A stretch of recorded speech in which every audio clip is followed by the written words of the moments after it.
Grandma, we need to leave right now. My grandson clutched my arm, his fingers trembling with urgency, at what I thought was just an ordinary family birthday dinner. His wide, fearful eyes searched mine as he tried to pull me toward the exit. I froze, caught off guard by his panic. The evening had felt so pleasant until that moment. Delicious food, fine wine, lively conversations about my real estate business. Why on earth was Tyler so desperate to get me out of there? Please, he whispered, his voice low but tense. Just trust me. Something's really wrong. I'd never seen him like this before. In 20 years, Tyler had never lied to me, never steered me wrong. So, despite the voices calling after us and the awkward stares from other guests, I followed him outside. What he told me in that dimly lit parking lot changed everything. 3 days earlier, I'd had a heated argument with my daughter and son-in-law over money. They wanted me to invest in yet another one of Brad's schemes, and I'd refused. That confrontation had turned ugly, and they stormed out of my house without so much as a goodbye. I never imagined how far they'd go to get what they wanted. I never suspected what they'd been planning behind my back, and I certainly didn't expect to discover just how many people were involved in what came next. By the time you finish hearing my story, you'll see how a simple family disagreement spiraled into something far darker, how trust can be twisted into a weapon, how desperation drives people to unthinkable choices, and how the least expected allies can become your greatest strength. The front door slammed so hard it made the picture frames on my hallway wall rattle. Julie came storming into my living room without knocking, her heels striking my hardwood floors like tiny gunshots. Mom, we need to talk, now. I set my teacup down and folded the property management newsletter I had been reading. At 69, I'd learned that when someone barged into your home making demands, the best response was calm control. Good afternoon to you too, sweetheart, I said evenly. Would you like some tea? This isn't a social visit. Julie tossed her designer purse onto my coffee table with deliberate force. Brad has an incredible opportunity, and we need your help. Behind her, Brad shuffled awkwardly into the room, his expression already giving him away. My son-in-law had the look of a man who would rather be anywhere else, and that told me everything I needed to know about whose idea this was. What kind of opportunity? I asked, though I already had a sinking feeling about the answer. Julie's eyes brightened with the same intense excitement I'd seen too many times before. It's a tech STARTUP, revolutionary food delivery using AI and blockchain. Brad's been chosen as a founding investor. I walked into my home office, my slippers silent against the Persian rug I'd splurged on after selling my first apartment building. The filing cabinet opened with a soft metallic creak. I pulled out a thick folder labeled Brad Hayes Investments, 2018 to 2025. Each time I handled it, it felt heavier. Revolutionary, you say? I murmured as I spread several documents across my dining room table, laying out the records like evidence in a trial. Brad's face flushed red. Mom, that was different, he protested weakly. The market crashed unexpectedly. You mean the cryptocurrency mining company, I said quietly. The one that cost me $45,000 and only existed on Instagram. I flipped to another set of statements, and then there was the organic smoothie franchise. Julie jumped in quickly, her tone defensive. The location wasn't right. That wasn't Brad's fault. $38,000. I continued calmly, for equipment that's now sitting in my garage collecting dust. I kept turning pages, unmoved by their excuses. And my personal favorite, the imported luxury car business. Brad looked down at the floor. The regulations changed without warning. He muttered. $52,000, I said, to a man who vanished with your deposit the day before delivery. I closed the folder with deliberate care. That's $135,000 of my money. Not invested. Gone. Julie's composure cracked. You always focus on the failures, she snapped. What about Brad's successes? I stared at her for a long moment. I'm still waiting to see one. The silence stretched between us like a canyon. Outside, I could hear Mrs. Henderson tending her roses, the familiar sounds of a quiet Tuesday afternoon in our Beaverton neighborhood. This is different, Julie said finally, her voice rising with frustration. The startup has real backers, real technology, real potential for huge returns. Then show me the business plan, I said. We don't have it with us, she admitted reluctantly. Then you don't have my money. Brad finally spoke, his tone hesitant but urgent. Mrs. Sullivan, I understand your hesitation, but this is a limited time offer. The investment window closes Friday. How convenient, I said dryly, just like the cryptocurrency deadline. And the smoothie franchise early bird special. I stood up, signaling the conversation was over. The answer is no. Julie's mask of politeness fell away completely. You're being selfish, Mom. You're sitting on all this wealth while your own family struggles. I kept my voice steady, though I could feel the heat rising in my chest. I'm sitting on the results of 40 years of 16-hour days, difficult tenants, and renovations I did with my own hands, wealth ironed through careful planning and hard work. Times have changed, Julie snapped back. You don't understand modern business. Things move faster now.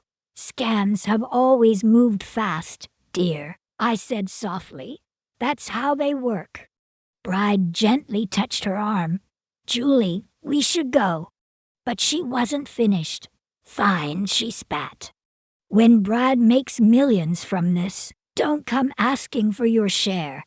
And don't expect us to take care of you when you're too old to handle all those properties yourself. The threat lingered in the air like smoke. After they left, slamming the door so hard that my china cabinet rattled, I stood in my living room, listening to their footsteps fade down the walkway. Through the window, I saw them arguing beside their car. Julie's arms flailed wildly while Brad shook his head, their fight intense enough to draw curious glances from neighbors walking their dogs. I walked back into my office and pulled out another folder, this one containing property deeds, bank statements, and investment portfolios, each representing decades of discipline and sacrifice. Sullivan Properties now 312 rental units across 3 counties. Not bad for a woman who had started with nothing but a small duplex and a dream. Julie was right about one thing. Times had changed. But some things never did: hard work, honest dealing, and the consequences of poor judgment. I made myself a fresh cup of tea and settled back into my chair, returning to the property management newsletter I had been reading earlier. The rest of the afternoon stretched ahead peacefully, carrying the quiet satisfaction of having stood my ground. Outside, a car engine suddenly roared to life, louder than necessary. Through my lace curtains, I watched Brad's BMW speed away, its tires squealing slightly as it turned the corner onto Cedar Street. The silence that followed felt heavier than it should have, almost ominous. The next morning, sunlight streamed through my kitchen window as I prepared for my weekly property inspections. At 69, I still insisted on personally checking every building in my portfolio. Tenants respected landlords who showed up in person, and problems were always easier to fix before they became disasters. I grabbed my inspection clipboard and car keys, then opened the front door to retrieve the morning paper. The sight waiting for me stopped me cold. My mailbox lay twisted and broken on the sidewalk. The metal frame bent at an unnatural angle, like a snapped bone. The wooden post had been shattered. It looked as though someone had attacked it with a bat. Splintered pieces scattered across the lawn. But worse, far worse, was the splash of bright red paint across my white front door. Dripping down like blood, the word selfish screamed back at me in jagged, angry letters. My stomach dropped as I took in the damage. This wasn't random vandalism. This was personal. This was a warning. I walked slowly around the debris, checking the property for more destruction. My flower beds had been trampled, tulips crushed under heavy boots. The timing was obvious. Sometime between midnight and dawn, hours after yesterday's confrontation. Patricia, dear God, what happened? Mrs. Henderson's voice floated across the hedge separating our properties. She stood on her porch in her robe, coffee mug in hand, her face pale with shock. Vandalism, I said evenly, forcing my voice to stay calm even as anger burned in my chest. I heard noises around 2 a.m., she said, stepping closer. Thought it was raccoons getting into the garbage cans again. Her expression darkened. There was a car idling out here for a while, dark-colored sedan. I almost called the police, but then it drove off. The timeline began clicking into place in my mind. 2 a.m., vandalism. Unfamiliar car.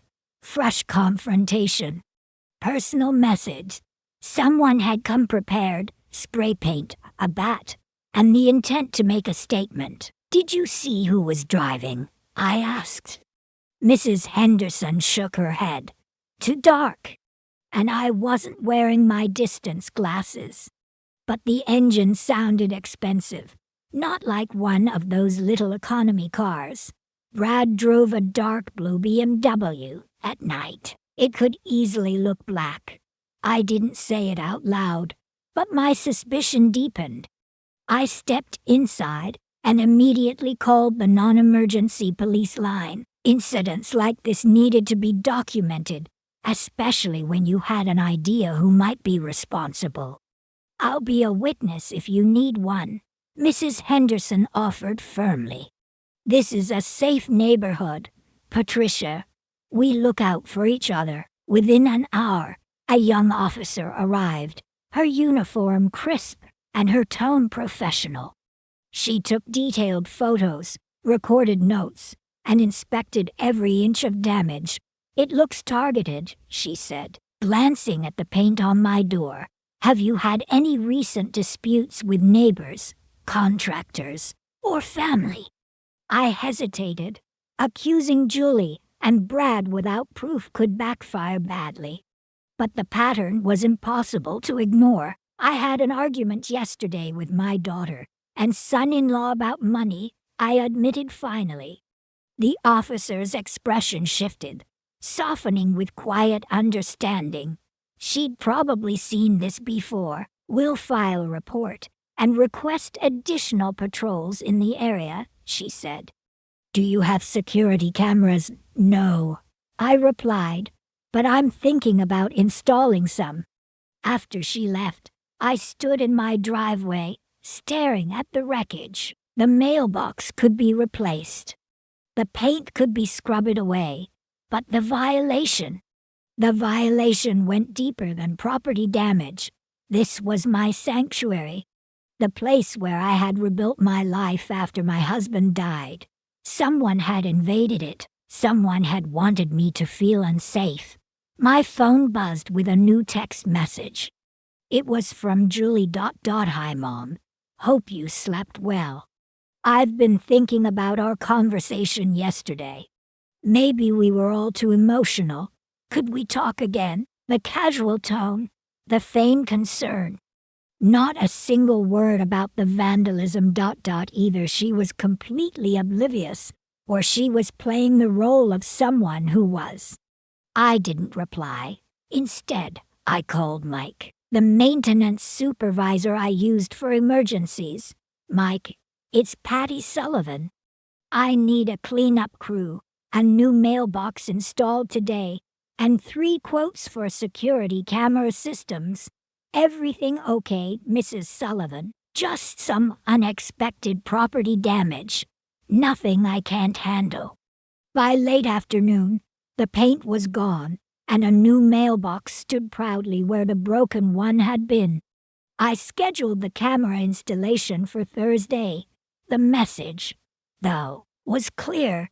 Julie and Brad had drawn their battle lines. They'd made their move, and now there would be consequences. I spent the evening reviewing my property portfolio, calculating exactly how much they believed they were entitled to inherit. Sullivan Properties was valued at roughly $8.2 million in the current market. The rental income provided a comfortable living, while also steadily building long-term equity. This wasn't just about Brad's latest opportunity.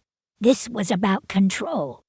This was about them trying to intimidate me into subsidizing their lifestyle through guilt, pressure, and now vandalism. At exactly 9 p.m., my phone lit up with Julie's name.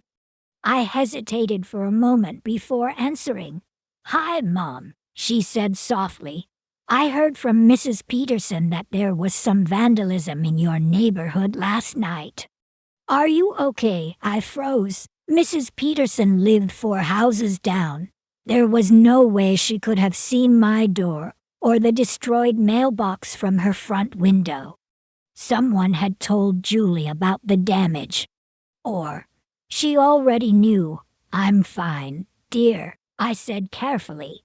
"Just a little property damage. Nothing serious." "That's terrible," Julie replied quickly. "You should really think about moving somewhere safer. Maybe closer to us, where we can keep an eye on you." The suggestion landed like a stone in my stomach. Move closer to them. Become more dependent. Easier to control. I kept my tone calm. "I'm very happy where I am." "Well, if you change your mind," she said smoothly, "we know a great realtor who specializes in senior housing transitions." After we hung up, I sat in my kitchen, sipping lukewarm tea, replaying every word of the call. Yesterday's confrontation, last night's vandalism, today's fake concern, and now the subtle push to move closer into their reach. This wasn't over. Julie and Brad weren't done. And if they weren't stopping, neither was I. Time to start documenting everything. 3 days passed in an eerie, deceptive calm. I had the security cameras installed, replanted my damaged tulips, and returned to my usual schedule of inspections and tenant calls. But beneath the routine, I remained on alert, waiting for their next move. It came Friday morning, while I was reviewing rental applications. "Mom, I owe you an apology." Julie's voice came through the phone, softer than I'd heard in months. "Brad and I talked," she explained, "and they'd realized they came on too strong Tuesday. They were stressed about finances. They took it out on me." I set my coffee mug down slowly, suspicion instantly prickling at the back of my neck. Julie didn't apologize. Not when she was a child, not as an adult. "Thank you for saying that," I replied cautiously. "We want to make it right," she continued. "Brad's birthday is tomorrow, and we're having a small family dinner at Riverside Grill. Nothing fancy. Just us. Tyler will be there, and he specifically asked if Grandma could come." At the mention of Tyler, My defenses wavered slightly. Tyler had always been different. Where his parents were calculating and manipulative, he was grounded, honest, and kind. If he wanted me there, how could I refuse? What time?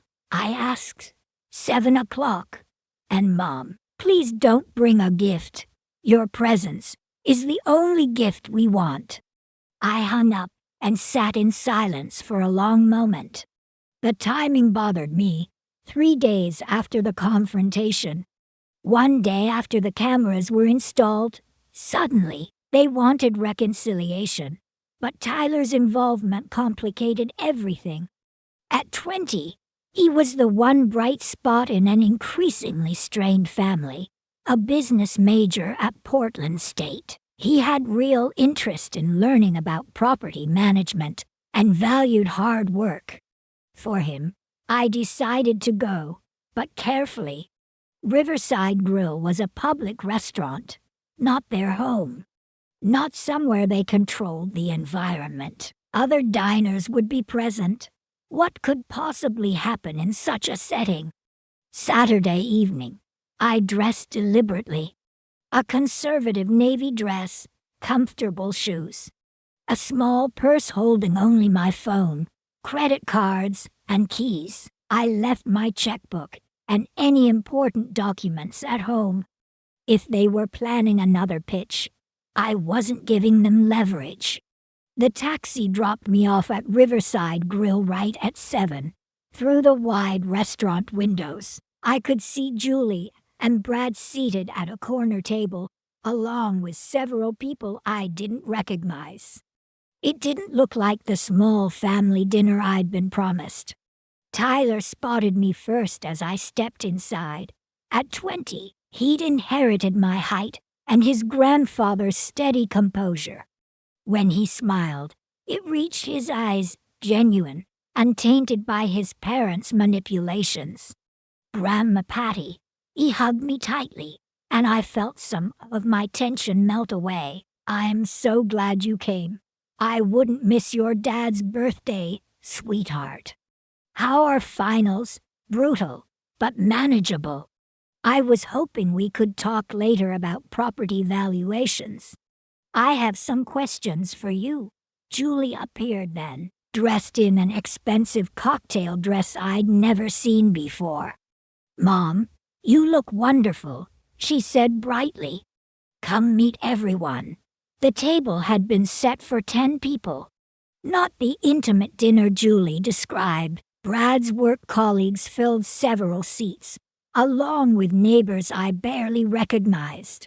The wine selection caught my eye, bottles that easily cost more than most families' weekly grocery bills. Mrs. Sullivan, a man in an expensive suit, said, shaking my hand, Brad has told us so much about your real estate empire. Amazing what you've built from nothing.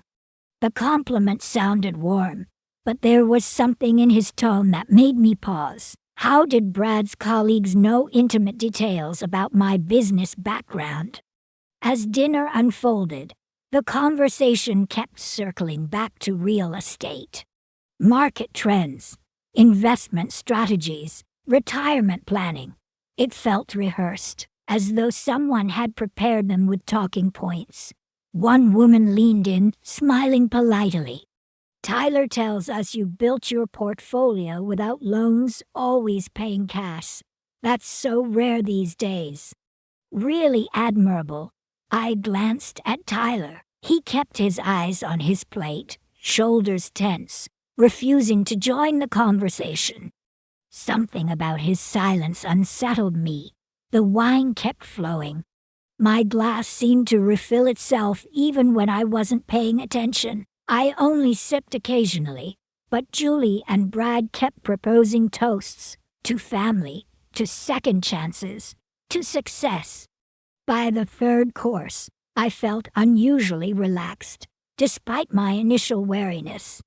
The wine was rich, smooth, perhaps too smooth. Even the suspicions buzzing at the edges of my mind felt softer, dulled somehow. That was when Tyler leaned close, and whispered, low and urgent, "Grandma, I need to talk to you outside. Now, outside." Something in Tyler's voice triggered a deep, instinctive alarm, the kind you learn to trust after decades in business. When someone you love suddenly sounds urgent, you listen. "Of course, sweetheart," I whispered back, pushing back my chair. I had barely started to stand when Julie appeared at my side, her smile tight but strained. "Tyler, what's going on? We haven't even had cake yet." "Just need some fresh air," he said smoothly, though his jaw was clenched. Brad stepped closer, his hand resting casually on the back of my chair, his smile never faltering. "Son, your grandmother was just starting to relax," he said softly. "Why don't you wait until after dessert?" But Tyler's expression had changed. Gone was the easygoing college kid. In his place was someone deadly serious, his eyes sharp, tense, and determined.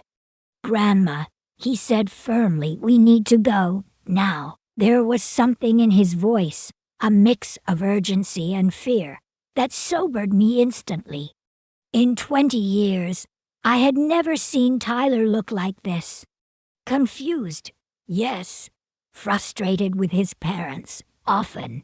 But this was different. "I think I could use some fresh air too," I said, trying to stand. Julie's cheerful facade slipped just enough to expose the steel beneath. "Mom, don't be ridiculous. We have a special dessert coming, and there are people here who want to talk business with you." Something about her tone, rehearsed, calculated, sent a chill down my spine. It reminded me of Wednesday morning when I'd found my door vandalized. That same tight, sinking feeling in my stomach returned. When people work this hard to keep you in one place, it usually means you need to be somewhere else. "The evening's been lovely," I said calmly, pushing back my chair. "But Tyler's right. I could use some air." I started moving toward the restaurant's entrance. Julie stepped into my path. "Just 5 more minutes, Mom. There's someone special Brad wants you to meet." Tyler made a sound, almost like a choked warning. I looked at him, and what I saw froze me in place. His eyes were wide, not with annoyance, but with panic. That decided it for me. I trusted Tyler completely. And right now, he was telling me to leave. "Thank you for a wonderful dinner," I said firmly, stepping around Julie without hesitation. "I'll call you tomorrow." The cool evening air hit my face as Tyler guided me toward the parking lot, his grip firm but careful. "Grandma," he whispered urgently, "we need to get you out of here, fast." We crossed the lot quickly, keeping our distance from the large windows where our table was still visible. Under the harsh glow of the streetlights, I noticed Tyler's hands trembling as he pulled his phone from his pocket. "I'm calling you a taxi," he said. "You can't go back in there." The sharpness of his voice sliced through the last foggy traces of the wine's effect. "Tyler," I demanded quietly, "what's going on? What's wrong?" He glanced back toward the restaurant, scanning for anyone who might be watching us. Then he moved us deeper into the shadows between parked cars. "Grandma," he said finally, his voice low and strained. "I overheard Mom and Dad. They're planning something terrible." My pulse kicked up. "What are you talking about?" "They weren't just trying to get you drunk tonight," he said, looking me dead in the eye. "They put something in your wine." For a second, the words didn't even register. Then a wave of icy realization hit me so hard I had to grip the side of a car for balance. "What do you mean?" I whispered. "It's some kind of drug," Tyler said. "It makes people confused, agreeable, easy to control." My throat went dry. "Tyler, Are you absolutely certain? He nodded, his young face pale and grim. Mom got it from Rachel Buno, her friend at the veterinary clinic. It's something they use to calm aggressive animals before surgery. Makes them docile, compliant. My legs wobbled beneath me, and I leaned against a parked car for support, trying to process the enormity of what he was saying. How long have you known? I asked quietly. I started getting suspicious Tuesday night after you fought with them. He explained quickly. They were whispering about a plan B, making calls to people I didn't recognize. He swallowed hard. Then yesterday, I came home early and overheard Mom on the phone. She said, the drug will make her compliant enough to sign anything we put in front of her. It felt like the ground had dropped out from under me. Suddenly, everything clicked into place.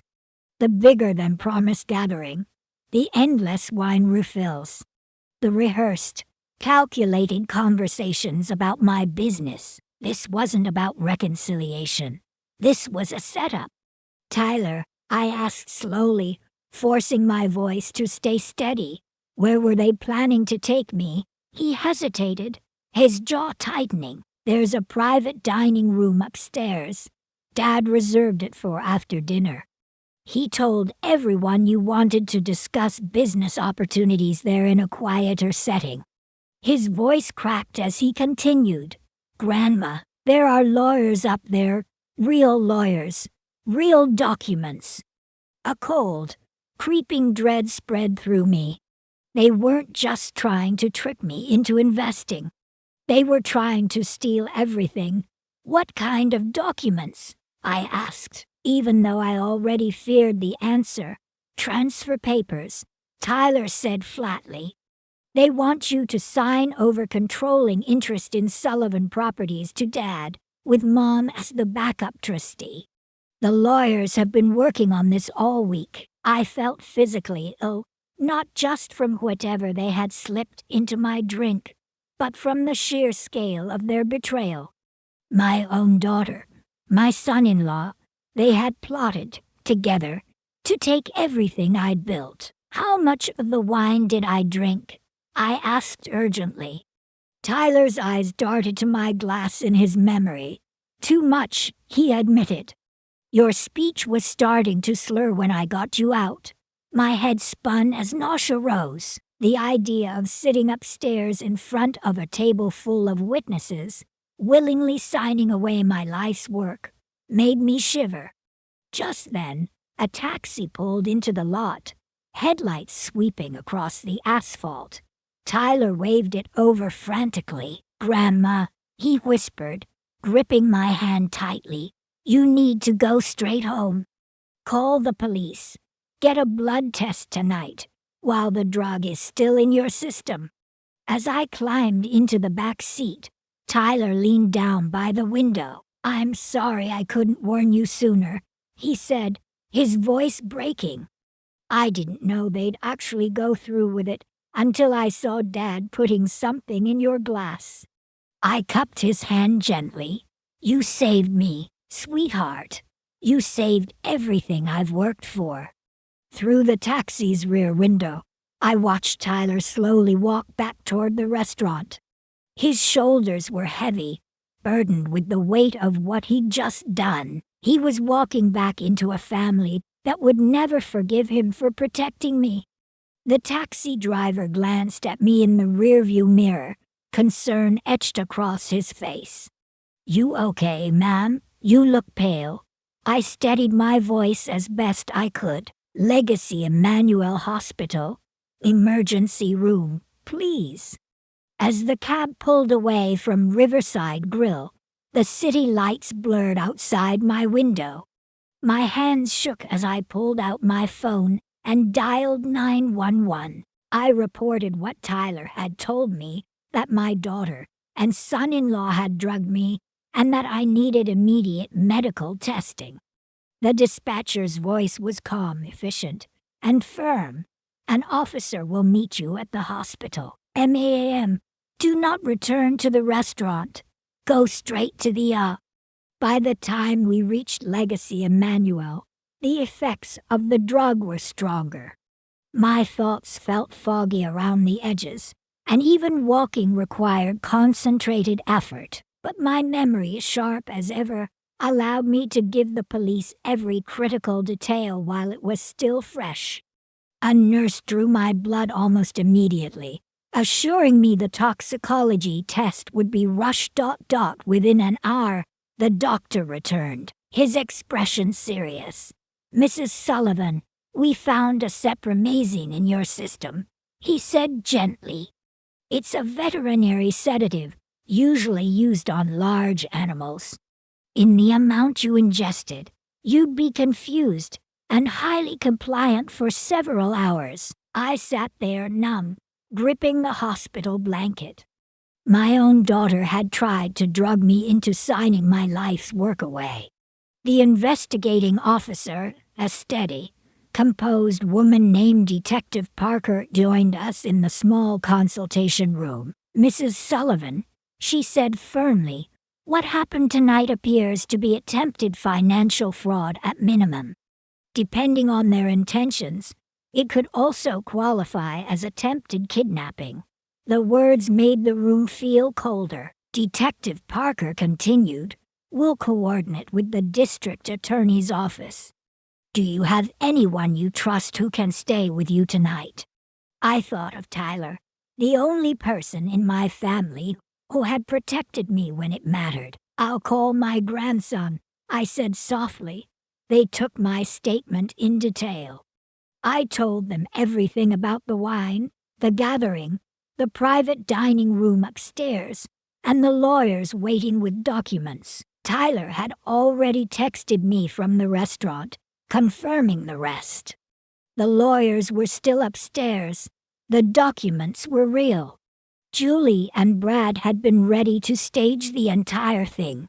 Detective Parker nodded, taking notes methodically. "The restaurant's security cameras should have captured all of it, including your wine being tampered with. That, combined with your toxicology report, is solid evidence." She paused, lowering her voice slightly, "and the private dining reservation supports premeditation. This wasn't spontaneous, Mrs. Sullivan. This was planned." At 2 a.m., a nurse helped me into another taxi for the ride home. The drug was wearing off, but exhaustion had replaced the fog. When we turned onto my street, I noticed police cruisers parked 6 blocks away, right outside Julie and Brad's house. My phone buzzed. It was a text from Tyler. "Police arrested Dad. Mom's being questioned. I told them everything. Are you safe?" I typed back, my fingers unsteady, but deliberate. "Safe at home. Thank you for saving me. I love you." His reply came almost instantly. "Love you too, Grandma. Mom and Dad will never forgive me." But what they tried to do was wrong. I sat in my kitchen, alone at 3 a.m., a mug of tea cradled between my hands. The security camera monitors glowed faintly from the corner, displaying empty streets and quiet driveways. Everything outside looked normal, but nothing was the same. My daughter had tried to drug and rob me. My son-in-law was facing felony charges, and my grandson had risked everything, even his place in the family, to protect me. I stared at the screen, my tea growing cold. This wasn't over. Julie and Brad would face legal consequences, yes, but they would also face something else, the dismantling of every lie they had built their lives on. Tomorrow, I would start fighting back. Monday morning arrived with the kind of crisp autumn air that usually filled me with energy for a full day of property inspections. But this time, I didn't head out. I sat at my kitchen table instead, surrounded by newspaper clippings, hospital discharge papers, and the police report from Saturday night. The determination inside me had hardened into something cold and sharp. The Portland Tribune's business section carried a small article tucked in the lower half of the page. Local real estate executive faces fraud investigation. Brad's arrest had already made the news. Julie's name wasn't mentioned, but anyone in Beaverton's close-knit business community could connect the dots. My phone had been ringing since 7 a.m.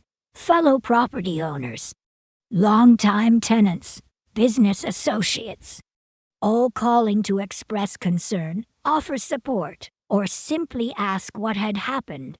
Word travels fast in this industry, especially when someone with 4 decades of history is involved. "Patricia, I just heard the news. Are you all right?" It was Harold Martinez, who owned 12 commercial properties downtown, my friendly competitor for over 20 years. "I'm fine, Harold," I said. "Just dealing with a little unexpected family trouble. If you need anything," he said warmly, "legal contacts, extra help, someone to watch over your properties, just say the word." By noon, 6 different attorneys had called, offering their services. Apparently, word about multi-million-dollar assets being targeted spreads quickly in legal circles. I chose Maria Santos, a family law specialist with a reputation for being relentless in financial fraud cases. That afternoon, I sat across from her in her office overlooking the Willamette River, my folder of documents spread neatly between us. "Mrs. Sullivan," Maria began after reviewing the initial police report, "the criminal charges are only the beginning. We need to protect your assets immediately." She tapped her pen against the papers. "Your daughter has power of attorney for your medical decisions, correct?" "Yes," I admitted, "but only medical. Nothing financial. We'll revoke that today," she said firmly, "and we'll establish new protections over your properties and accounts." Her voice softened slightly. "People who attempt fraud once usually try again, especially if they avoid serious consequences." I nodded slowly. She was right. I stared out the window for a moment, watching the barges move lazily along the river. Just like building a business, progress came one step at a time, one property, one decision, one calculated risk. And now, dismantling Julie and Brad's entire scheme would require the same methodical patience. "There's something else," I said finally. "Before we put up walls to protect my assets, I want to understand exactly how deep this goes." Maria raised an eyebrow. "You want an investigation?" "I want the truth," I said evenly. "Saturday night wasn't their first attempt. I want to know how long they've been planning this, who they've pulled into it, and what else they've done." "That won't be cheap," Maria warned gently. "Private investigators, forensic accountants, background checks, paper trails. I can afford it," I said simply. "And frankly, I suspect whatever we find will be worth every penny." Maria nodded slowly, a small spark of admiration flickering in her eyes. She began taking detailed notes as I explained everything: Brad's failed business ventures, Julie's extravagant spending despite their supposed financial struggles, and the lawyers waiting upstairs at Riverside Grill. "This level of premeditation," Maria observed, "suggests they didn't plan it alone. Someone guided them." That possibility hadn't occurred to me, but as soon as she said it, it made perfect sense. Julie didn't have the legal expertise to structure a sophisticated fraud operation. Brad didn't have the financial discipline to coordinate multiple lenders. Someone had been coaching them. "Can we find out who?" I asked. Maria gave a slow, measured nod. "Absolutely. We'll start with financial audits. cross-reference their communications, and track any unusual money movement. If there's a third party involved, we'll uncover them. I left her office with a clear plan. 1. Revoke Julie's authority over my medical decisions. 2. Secure my assets with new legal protections. 3. Launch a full private investigation into Julie and Brad's financial activities. 4. Document every single deception they've orchestrated. But before I drove home, I had one more concern gnawing at me. Tyler.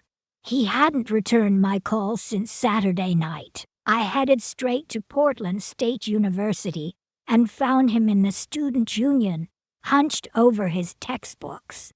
The exhaustion on his face told me everything before he even looked up. When his eyes met mine, relief flooded his features. "Grandma," he breathed out. I was afraid to call. I didn't know if the police wanted me to avoid contact with you. I sat down across from him, resting my hand over his. "You saved me, Tyler. You saved everything I've built."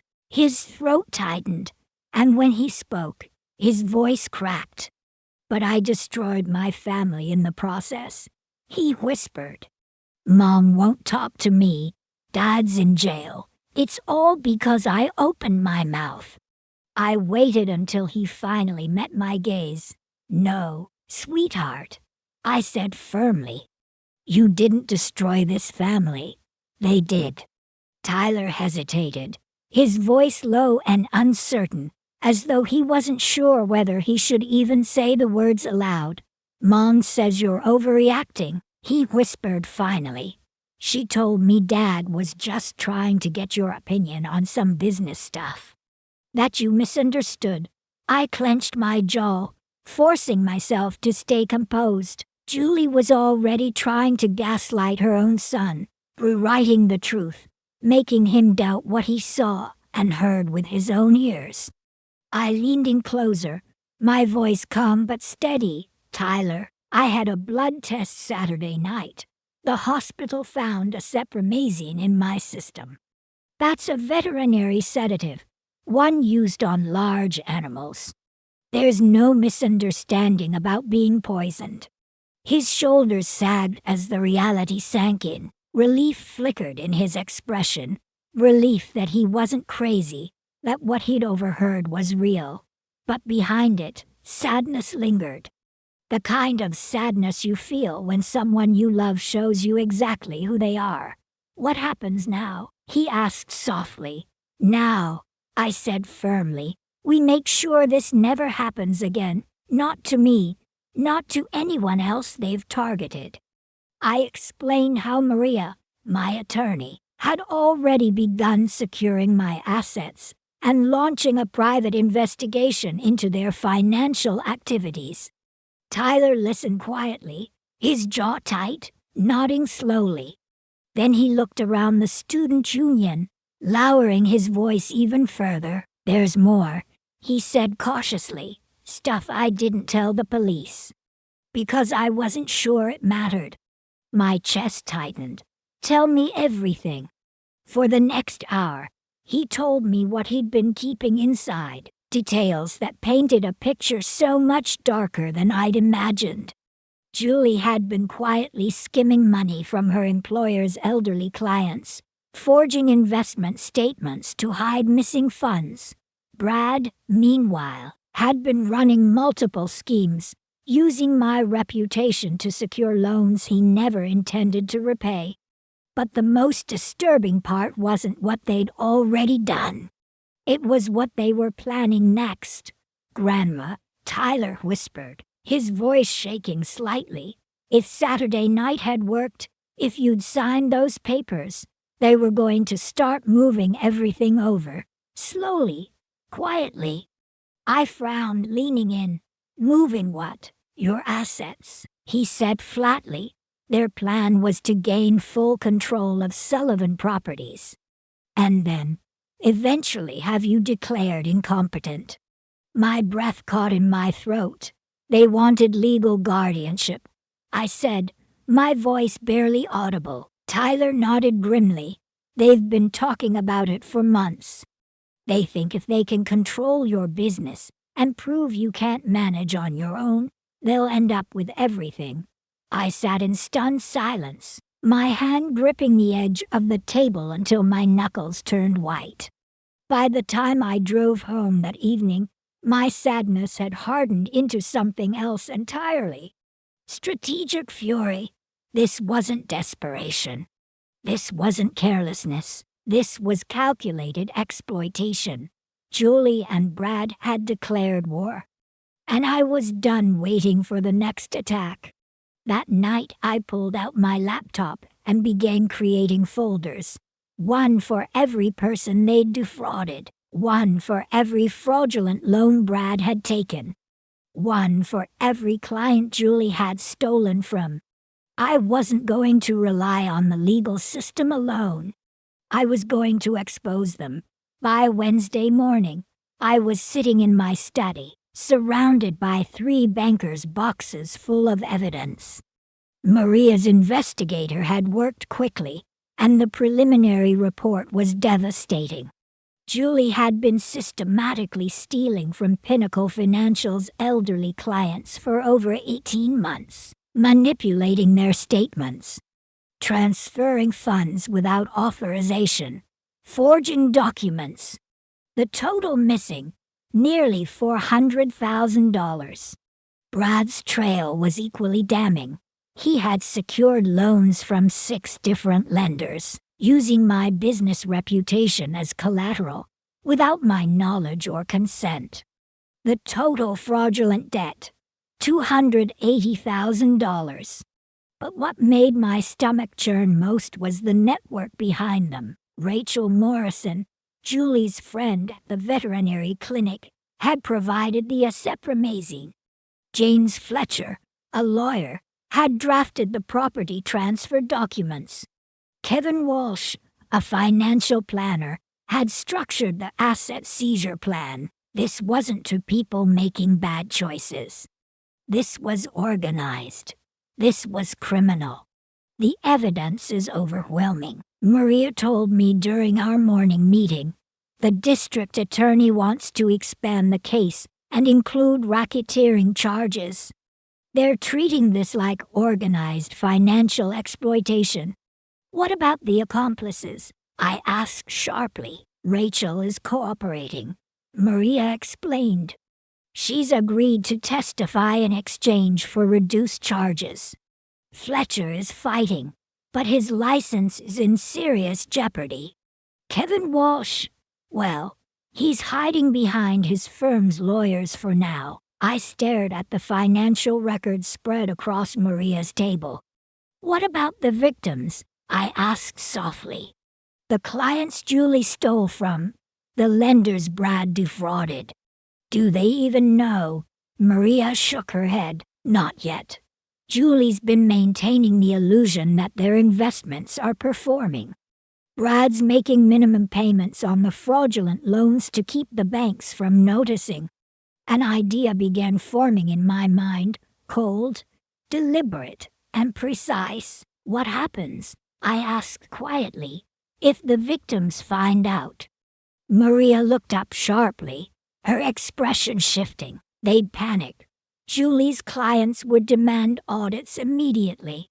Brad's lenders would call their loans. It would collapse everything they've built. I met her gaze steadily. Good. That afternoon, I started preparing the evidence packages. 1 envelope for every single person they had hurt. I spent hours compiling financial statements, forged documents, loan records, and bank transfers, everything the victims needed to see the truth. 18 manila envelopes for the elderly clients Julie had stolen from. 6 more for the lenders Brad had defrauded. Each one contained clean, detailed proof. No commentary, no emotional pleas. Just cold, undeniable facts. Maria reviewed the files carefully, her brows furrowed in concentration. Patricia, she said finally, if you send these, You're lighting a fuse. You know that, right? I nodded. I'm not doing this for revenge, I said calmly. I'm giving their victims what they deserve, the truth. Maria leaned back in her chair, studying me for a long moment. This will destroy them, she said softly. Completely. Careers, finances, reputations. Everything. I thought of Saturday night. The private dining room, the drugged wine, the lawyers waiting upstairs. They destroyed themselves, I said flatly. I'm just letting the truth out. At 2 p.m., I called a courier service. By 5 o'clock, 24 envelopes were on their way. 18 clients would learn their trusted financial advisor had been siphoning their life savings.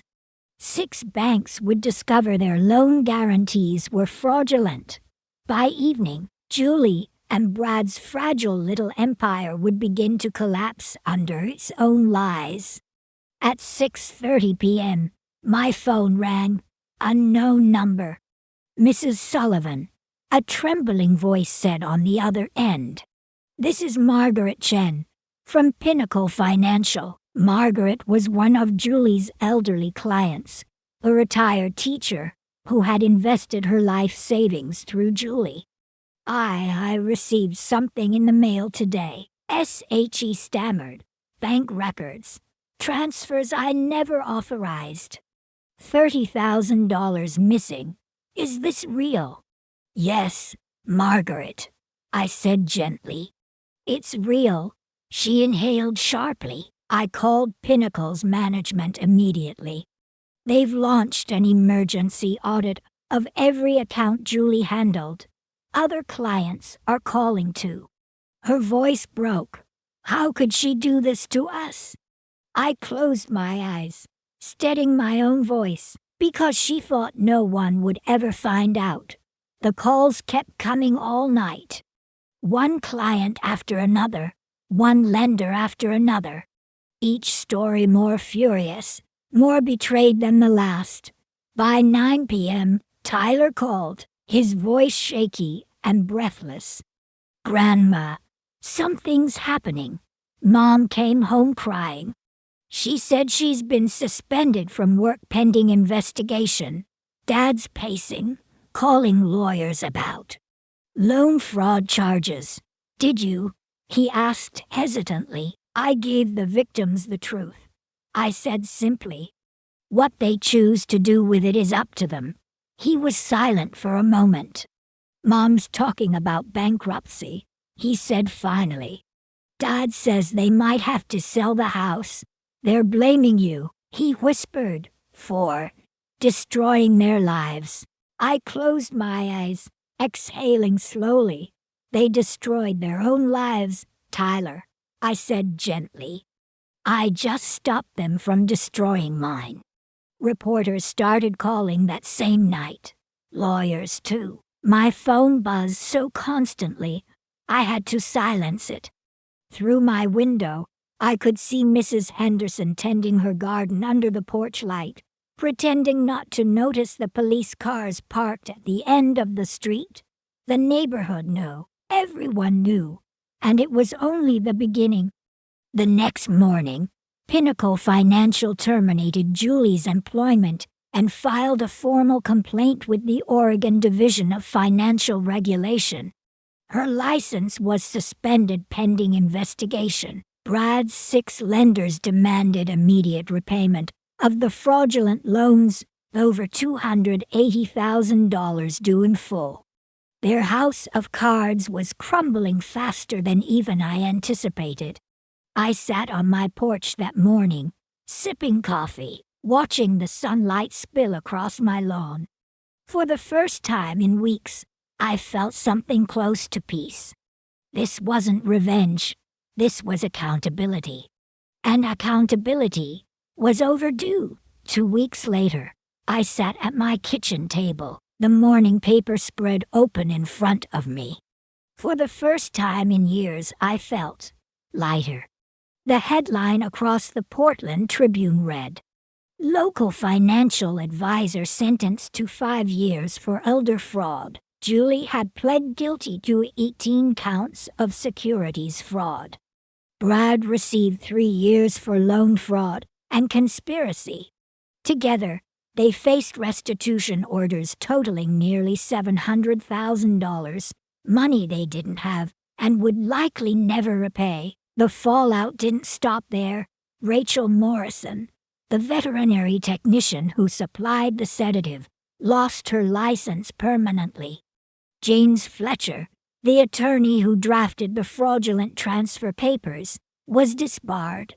Kevin Walsh, the financial planner who helped structure the asset seizure, faced federal investigation. The entire conspiracy had unraveled, exactly as I'd planned. At 10 a.m., Tyler knocked on my front door, looking healthier than I'd seen him in months. His shoulders were no longer hunched under the weight of guilt. He sat at my kitchen table, setting down his phone. "The house sold yesterday," he said quietly. "Mom and Dad are moving into a studio apartment in Gresham. Dad's working at a furniture warehouse. Mom's applying for retail jobs." He hesitated, then looked up at me. "How are you handling all of this?" I reached over and patted his hand gently.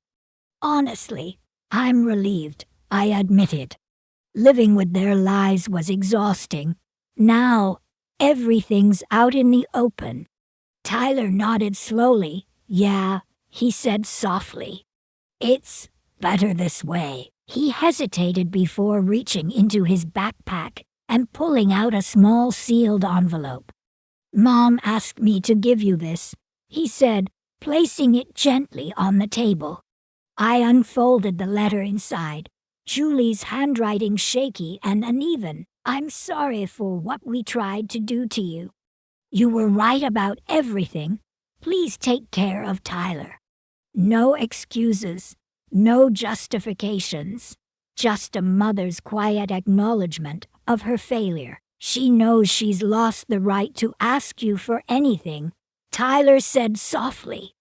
"But she still loves me enough to make sure I'm okay."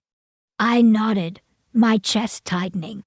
"Tyler," I said gently, "you'll always be okay. You have me." Through the kitchen window, I watched Mrs. Henderson watering her roses, waving at me with a small smile. Life in the neighborhood had returned to normal rhythms, but inside me, everything had changed. I'd learned something I should have known long ago. Family isn't defined by blood. It's defined by trust, by loyalty, by shared values. Tyler was my family. Mrs. Henderson, who spoke up when she saw the vandalism, was family. My business colleagues, who offered their support when I needed it most, were family. Julie and Brad were not. I turned back to Tyler. "How would you feel about learning property management from the ground up?" I asked. "Starting with maintenance schedules, tenant relations, everything." His face lit up instantly. "I'd love that," he said. "I want to build something real, Grandma. Something honest, like you did." I smiled, warmth filling my chest. "That's exactly what I was hoping you'd say." That afternoon, we drove to my very first rental property, the small duplex I'd purchased 40 years ago with borrowed money and sheer determination. I stopped in front of the weathered brick exterior, memories washing over me. "This," I told Tyler, "is where it all started. One property, one tenant, one honest transaction at a time." I turned to look at him, my voice steady but soft. "And one day, Tyler, this will all be yours if you want it." His eyes filled with tears. "Grandma," he whispered, his voice thick with emotion, "I promise I'll never let you down." "Not like they did." I smiled, pulling him into a hug. "You already proved that, sweetheart. You proved it when it mattered most." We spent the rest of the afternoon walking the property, Tyler asking thoughtful questions about repairs, tenant screening, and long-term investments. For the first time in months, I felt something I hadn't thought possible. Hope for the future. This wasn't about revenge.